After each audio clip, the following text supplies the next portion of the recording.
जय अवतार मेहर बाबा की जय।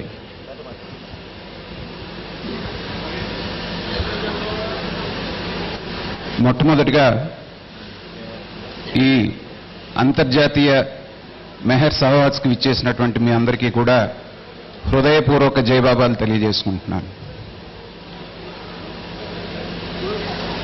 ఇక్కడ ఉన్నటువంటి వాళ్ళందరూ కూడా ఖచ్చితంగా మెహర్ బాబా భక్తులనే నేను నమ్ముతున్నాను. అవునంటారా కాదంటారా? జై. ఎందుకంటే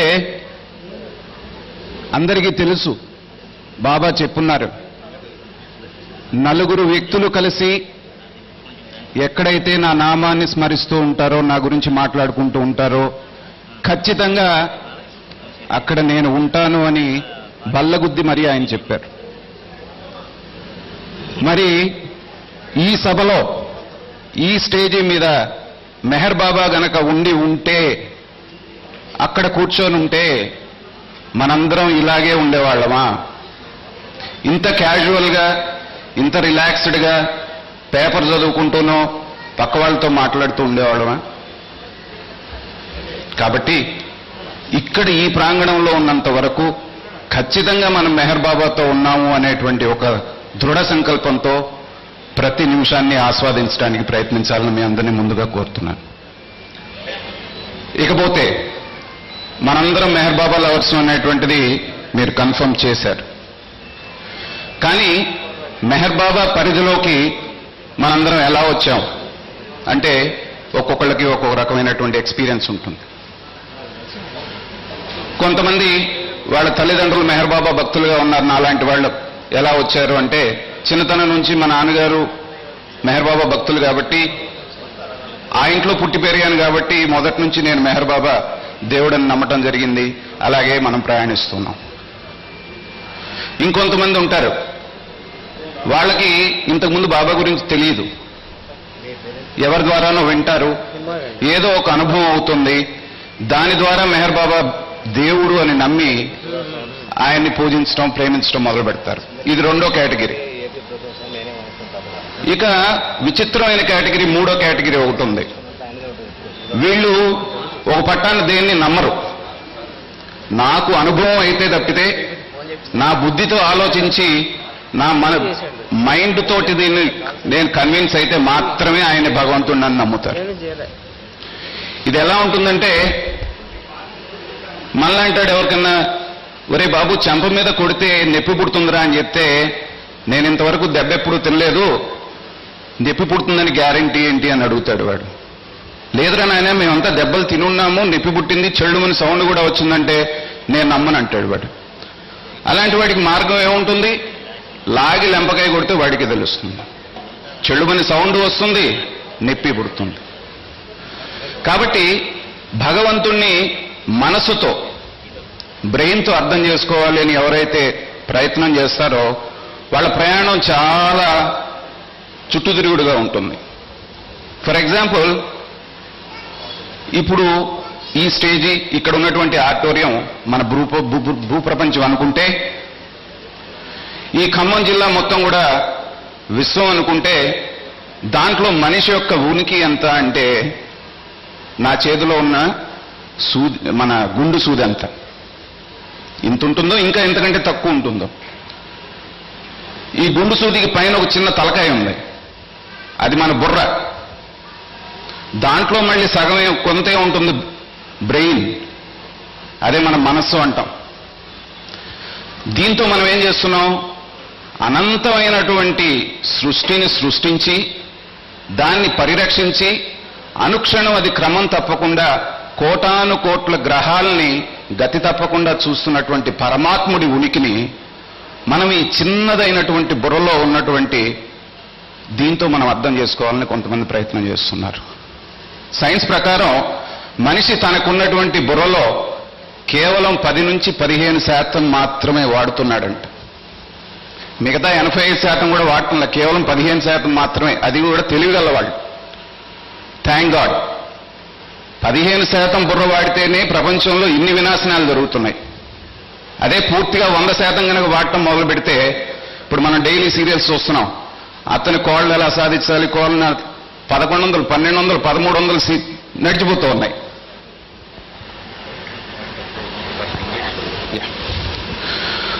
సో ఇలా పోతూ ఉంది.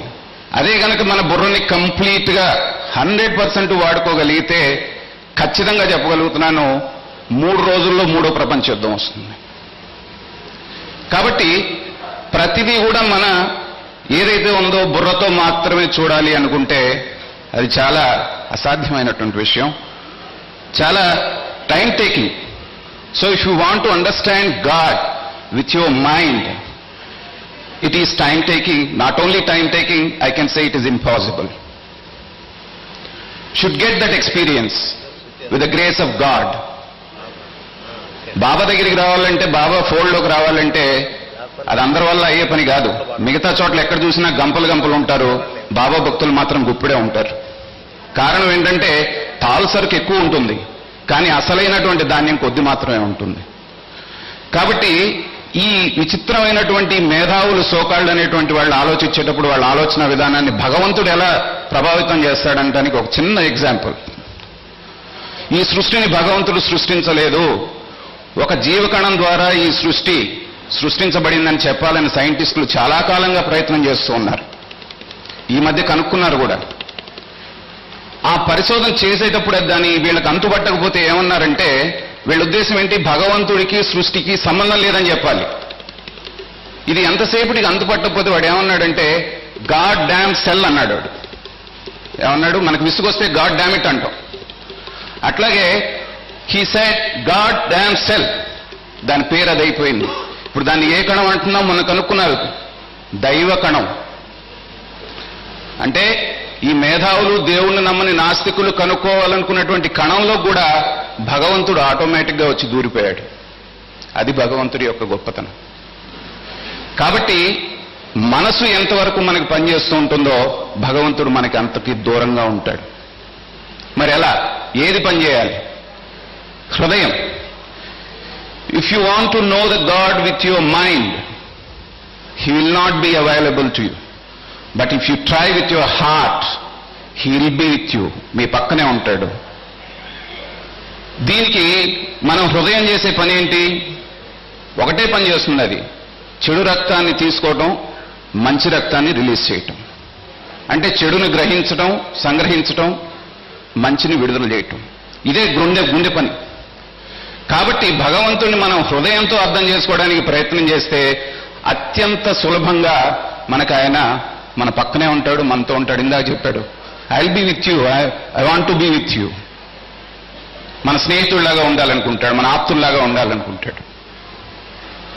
కాబట్టి ఇక్కడ మనకు సమయాభావం వల్ల ఒక చిన్న ఎగ్జాంపుల్ మాత్రం చెప్పి మీకు ముగిస్తాను. ఇది మా కుటుంబంలో జరిగినటువంటి వ్యవహారం. మీలో కూడా మీ కుటుంబాల్లో చాలా మందికి జరుగుతూ ఉంటుంది. మన బాబా ప్రేమికులకు ఉన్నటువంటి ఒక పెద్ద సమస్య ఏంటంటే, మనం బాబా ప్రేమికులమే. మన అబ్బాయికో అమ్మాయికో పెళ్ళి అవుతుంది, కోడలో అల్లుడో వస్తారు. మనకు వెంటనే ఏమనిపిస్తుంది, ఎంత తొందరగా వీళ్ళని కూడా మెహర్ బాబా గురించి చెప్పి మన బాబా లవణం చేసేస్తే మన కుటుంబం హాయిగా ఉంటుందంట. మేము కూడా అలాగే ఫీల్ అయ్యాం. నా మ్యారేజ్ అయింది, మా శ్రీమతి మా ఇంటికి వచ్చింది. ఇందాక రామకృష్ణయ్య గారు చెప్పినట్టుగా మా నాన్నగారు స్వర్గీయ కిలా రామకృష్ణారావు గారు సుపరిచితులు అందరికీ. మంచి బాబా ప్రేమికులు, ట్రైనింగ్ క్లాసులు పెట్టి అందరికీ బోధిస్తూ ఉండేవాళ్ళు, చెప్తుండేవారు. మరి ఇలాంటి రామకృష్ణరావు గారి ఇంట్లోకి వచ్చినటువంటి కోడలు ఖచ్చితంగా మెహర్ బాబా భక్తురాలు అయ్యన్నా ఉండాలి, లేకపోతే వచ్చిన తర్వాత అవ్వనన్నా అవ్వాలి. వచ్చింది. వాళ్ళకి దేవుడు అంటే ఎవరంటే వెంకటేశ్వర స్వామి, రాముడో, కృష్ణుడో, వీళ్ళు దేవుళ్ళు. వచ్చిన తర్వాత మా మ్యారేజ్ అయినాక ఫస్ట్ డే బాబా భజన ఆదివారం ఉంటే వచ్చి కూర్చోమంటే ఆవిడ ఒక నవ్వు నవ్వింది. ఏంటి నవ్వుతావేంటని. నవ్వడం కాకపోతే ఏంటి, మనిషి ఫోటో తీసుకొచ్చి అక్కడ పెట్టారు, ఆయన ఒక దండేశారు. పోనీ ఆయన ఏమన్నా కాషాయం గీషాయం కట్టుకొని గడ్డం పెంచుకున్నాడా అంటే అలా ఉన్నా కాస్త నమ్మొచ్చు. ఆయనేమో క్లీన్ షేవ్డ్గా ఎస్వి రంగారావు లాగా ఉన్నాడు. ఈయన్ని దేవుడని మీరు పూజ చేస్తూ నన్ను కూడా చేయమంటున్నారా మీరని. ఏం చెప్పాలి నేను? చాలా విచిత్రమైన పరిస్థితి. అటు నాన్నగారికి చెప్పలేను, ఇటు వీళ్ళకి చెప్పలేను. ఇలా మేము కింద మీద పట్టం, కొంచెం ఇబ్బంది పట్టం. నన్ను గమనించిన నాన్న ఏమన్నారంటే, నువ్వు ఇబ్బంది పడొద్దురా నాయనా, బాబా ఏది చేసినా దానికి కారణం లేకుండా ఆయన చేయడు. ఖచ్చితంగా కారణం ఉండే ఉంటుంది. నువ్వు బలవంతం చేసే కొద్దీ అమ్మాయికి మెహర్ బాబా మీద వ్యతిరేకత పెరుగుతూ పోతుంటుందే కానీ భక్తురాలు కాదు. ఆవిడికి అనుభవం అయినప్పుడు ఆవిడే వస్తుంది, వదిలే, నువ్వు అసలు పిలవద్దు, నీ పాటికి నువ్వు మనం చేసుకుందాం ఉందాం భజన అన్నారు. చాలా మంది మా ఇంటికి వచ్చి ఉంటారు. నాగార్జున సాగర్లో ఒక పాత ఇల్లు ఉంది మాది, దాని పక్కనే కొత్త ఇల్లు ఉంది. భజన స్టార్ట్ అవ్వడం ఈవిడ కొత్త ఇంటి లోపలికి వెళ్ళి తలుపేసుకుని ఉండేది. మేము మా పాటికి మేము ఏదో చేసుకుంటూ ఉండేవాడు. ఇలా కొంతకాలం జరిగితే ఒక నెల తర్వాత ఏమనిపించిందో, అక్కడ భజన స్టార్ట్ కాగానే ఈవిడ తలుపు తీసుకొని వచ్చి ఆ వరండాలో మెట్ల మీద కూర్చోవడం మొదలుపెట్టింది. సరే ఇదేదో బాగానే ఉంది, కొంచెం డెవలప్మెంట్ జరుగుతున్నట్టుంది, ఆ తర్వాత నా లోపలికి వస్తుంది, నేనే ఎదురు చూస్తున్నాను. సో ఇలా జరుగుతూ ఉండగా సడన్ గా ఒకరోజు భజన అయిపోయింది, వచ్చి ఆవిడని చూస్తే ఆ మెట్ల మీద అసలు కదలకుండా శిలా ప్రతిమలాగా కూర్చున్నాను. ఏంటి ఏమైంది నీకు, ఏంటి ఇలా ఉన్నావు, నీకు కుదిపి లేపితే, ఏమండి నేను బాబాను చూశానండి అంటాను. అదేంటి బాబాను చుట్టం ఏంటి, నీకు అసలు బాబా మీద నమ్మకమే లేదు కదా, ఏం నువ్వు జోక్ చేస్తున్నావు నాతో అంటే, కాదండి నేను ఇప్పుడే చూశాను బాబాని అంట. ఎలా చూసావు అని అడిగితే, నేను ఇక్కడే మెట్ల మీద కూర్చున్నానండి, ఒక కప్ప అలా ఎగురుకుంటూ వచ్చి నా ముందు కరెక్ట్గా నిలబడ్డది, ఎందుకో దాన్నే పరీక్షగా చూస్తూ ఉంటే సడన్ గా నిలువెత్తు మెహర్ బాబా అక్కడ పింక్ కలర్ కోట్ వేసుకొని జుట్టు విరబోసుకొని నా ముందు నుంచోన్నాడండి.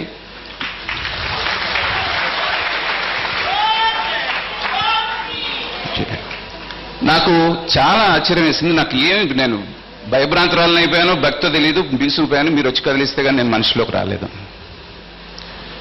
ఇదే విషయాన్ని ఇంతకు ముందు నేను ఆవిడికి చెప్పుంటే పలానా వాళ్ళకి ఇలా జరిగిందని ఖచ్చితంగా నమ్మేది కాదు. ఈయనేదో కథ చెప్తున్నాడు అనుకునేది. ఎవరైతే బాబా దేవుడు కాదు, అసలు బాబా మనిషి అని నమ్మినటువంటి వాళ్ళకి అలాంటి ఎక్స్పీరియన్స్ జరిగిన తర్వాత ఖచ్చితంగా నమ్మక వస్తారా? ఆ రోజు నుంచి బాబా భజన అనగానే ముందు ఆవిడే ఏర్పాట్లు మొదలు పెడుతుంది. అప్పుడు చెప్పారు మా నాన్నగారు, ఎరా నువ్వు పుట్టినప్పటి నుంచి మెహర్ బాబా నామం వింటున్నావు, రోజు పూజ చేస్తున్నావు, రోజు భజన చేస్తున్నావు, కనీసం కల్లో అన్నా ఎప్పుడైనా కనిపించాడా నీకు మెహర్ బాబా అంటే? నాకు కనిపించలే. మరి దేవుణ్ణి నమ్మలా, మెహర్ బాబా అని మనిషి అన్నది. మరి ఈవిడికి కనిపించాడంటే పూర్వజన్మలో బాబాతో ఆవిడకున్నటువంటి సంబంధం ఏది కూడా ఊరికే జరగదు. ఆ అమ్మాయి మన ఇంటికి కోడలుగా వచ్చింది అంటే ఖచ్చితంగా గత జన్మలో ఈ అడ్వాన్స్డ్ సోల్ గానో లేకపోతే భగవంతుడికి సంబంధించిన ఆధ్యాత్మిక పదంలో ముందుకు వెళ్ళినటువంటి వాళ్ళు మాత్రమే మన కుటుంబాల్లోకి వస్తారని నాన్నగారు చెప్పింది అక్షర సత్యం అని నాకు అనిపించింది. కాబట్టి నేను మీ అందరిని రిక్వెస్ట్ చేసేది ఏంటంటే, వచ్చినటువంటి కోడళ్ళని అల్లుళ్ళని బలవంతంగా మెహర్ బాబా భక్తులను చేయాలని మాత్రం చూడొద్దు. రానివ్వండి, వాళ్ళకి ఆ వచ్చే యోగ్యత ఉంటే ఖచ్చితంగా వస్తారు. వచ్చే యోగ్యత లేదనుకోండి, వదిలేసేయండి. వాళ్ళు రాముణ్ణి పూజించుకుంటారు, కృష్ణుణ్ణి పూజించుకుంటారు, పూజించుకునేవ్వండి. ఇది లేనప్పుడు ఖచ్చితంగా వాళ్ళంతటా వాళ్లే వస్తారు, జరుగుతూనే ఉంటుంది. కాబట్టి ఇంకొక ఎగ్జాంపుల్ మనకు చెప్పేసి ముగిచ్చేస్తాను. ఎందుకంటే భగవంతుడు ఎప్పుడు కూడా హృదయంతో మాత్రమే మనకి దక్కుతాడు అనడానికి పురాణాల్లో చాలా చెప్పారు, కానీ మనమే వాటిని పట్టించుకోవట్లేదు. ద్రౌపది ఉదాహరణ తీసుకుంటే, మహాభారతంలో జూదంలో ఓడిపోయిన తర్వాత దాసి దాన్ని పట్టుకురారా అన్నాడు దుర్యోధనుడు. వెళ్ళాడు, వెళ్ళి దుశ్శాసనుడు అన్నాడు రమ్మంటున్నాడు మా అన్నయ్య అంటే, ఈవిడ కొంచెం మనం మనసు వాడతాం కదా, లాజిక్ వాడింది. ఏమంది? ధర్మరాజు తానోడి నన్నోడినా, నన్నోడి తానోడేనా, ఒక లాజిక్ వేసింది. దుర్మార్గుడి దగ్గర లాజిక్లు పనిచేస్తాయా? దుర్యోధనుడి దగ్గర పోతే లాక్కురారా దాసి దానికి ఏంటి రీజనింగ్ అన్నాడు. తీసుకొచ్చాడు. వచ్చినా కూడా ఆవిడకి హోప్ ఏంటంటే 5 బలమైన భర్తలున్నా నన్ను కాపాడతారనుకుంది. వాళ్ళ వల్ల కాల. భీష్ముడు ఉన్నాడు పెద్ద ఆయన అనుకుంది, ఆయన వల్ల కాల. ద్రోణాచార్యుడు వల్ల కాల, కృపాచార్యుడు, ధృతరాష్ట్రుడు, ఎవరి వల్ల కాల. చివరికి చీరలాగటం మొదలు పెడితే తనని ప్రొటెక్ట్ చేసుకోవడానికి అటు పరిగెత్తింది, ఇటు పరిగెత్తింది, చీరను పట్టుకుంది, రాల, ఏమీ కాలేదు. అప్పటిదాకా పనిచేస్తుంది ఏది? మనస్సు, మన తెలివితేటలు, మనల్ని మనం ప్రొటెక్ట్ చేసుకోగలం. ఎప్పుడైతే ఇక నా వల్ల కాదు అని డిసైడ్ చేసుకొని 2 చేతులు ఎత్తి కృష్ణ అని చెప్పి హృదయంతో పిలిచిందో ఎక్కడో పనిలో ఉన్నటువంటి కృష్ణుడు కూడా చచ్చినట్టుగా పరిగెత్తుకుంటూ వచ్చి చీరలు ఇచ్చావని కాపాడాడు. అది భక్తుడికి భగవంతుడికి ఉండేటువంటిది. మనసు పెట్టి మీరు హృదయంతో ఎప్పుడైతే గట్టిగా పిలిచారో పలకకపోతే అతను భగవంతుడే కాదు. మెహర్ బాబా కావచ్చు, మీరు మిగతా వాళ్ళు నమ్మేటువంటి రాముడు కృష్ణుడైనా కావచ్చు. గజేంద్ర మోక్షంలో కూడా అదే చెప్తాడు, ఏమీ లేదు నువ్వే దిక్కు అన్నప్పుడు అన్నీ వదిలేసి పరిగెత్తుకొచ్చి కాపాడాడు. కాబట్టి మనందరం కూడా ఈ పరిమితమైనటువంటి మేధస్సుతో భగవంతుణ్ణి రీజనింగ్ తోటి మనం ఆయన్ని కనుక్కొని కోరికలు కోరి ఈ కోరిక తీరిస్తేనే భగవంతుడు అనేటువంటి కండిషనల్ లవ్ మనం పెట్టాము అన్నంతకాలం భగవంతుడు మనకి దూరంగానే ఉంటాడు. ఎప్పుడైతే మీరు హృదయంతో హృదయాన్ని ఆయనకు అర్పించి హృదయం లోపల ఆయన్ని పెట్టుకొని ఎప్పుడైతే పూజిస్తాడో భగవంతుడు మన చుట్టూ ఉంటాడు, మనలో ఉంటాడు, ముందు ఉంటాడు, పక్కన ఉంటాడు. ఈ విషయాన్ని మీరందరూ గమనిస్తారని ఆశిస్తూ మీ దగ్గర సెలవు తీసుకుంటాను. అవతార్ మెహర్ బాబా కీ జై.